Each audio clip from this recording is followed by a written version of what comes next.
Gregg, obviously you've got 9 foreign-based players coming into this camp, and not a lot of time to impart your philosophy. But how has that process gone? What have been some of the ups, some of the downs in that?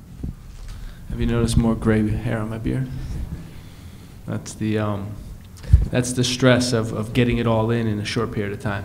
But I think that it's just expectations, right? We know it's not going to be perfect this game, but it's important to start. It's important to begin implementing our ideas across the board.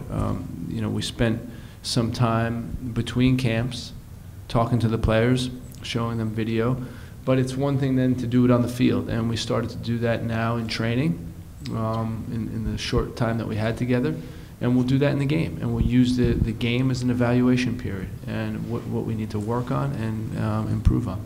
How would you describe the formation and tactics you were trying to employ? And when people, you think, describe it as a 4-2-3-1 or a 4-1-2-3, is that overly simplistic? I wouldn't say a 4-2-3-1. I wouldn't say that anymore. I'd say if you're really going to classify, you could say more offensively of a 4-3-3, defensively more of a 4-4-2. And then there's variations from there. But we're clearly playing with wingers now. I mean, you can see that wide wingers, which we haven't always done in the past. Our fullbacks aren't as high as they used to be in the past, so I think that's changed a little bit. So if you really want to boil it down, I call it a 4-3-3. You talked about Tyler earlier in the week and, yep, and how you want to use him at right back, or try him out at right back this camp. Weston's been playing there for his club. Tyler hasn't been. Speaking of Weston yesterday, and he said you haven't had any conversations about him potentially playing there. Why not? Why is Tyler, you think, the better fit in that spot? And if Weston continues to play there for his club and Tyler continues to play midfield for his club, can you see that changing at some point? That's a good question.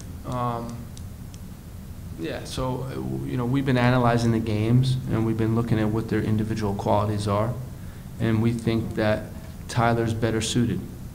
What I like about Weston, and I think I don't know how much he's shown that in the last couple of games, but I like his ability to arrive in the penalty box.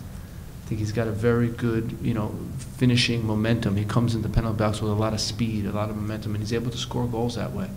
And I think if we play him at right back, we could potentially lose that. Whereas we play him as a 10, he can really make those runs behind the back line. And if you saw the Man City game in the first leg when he didn't play right back, he played a winger, for example. He was constantly threatening the back line.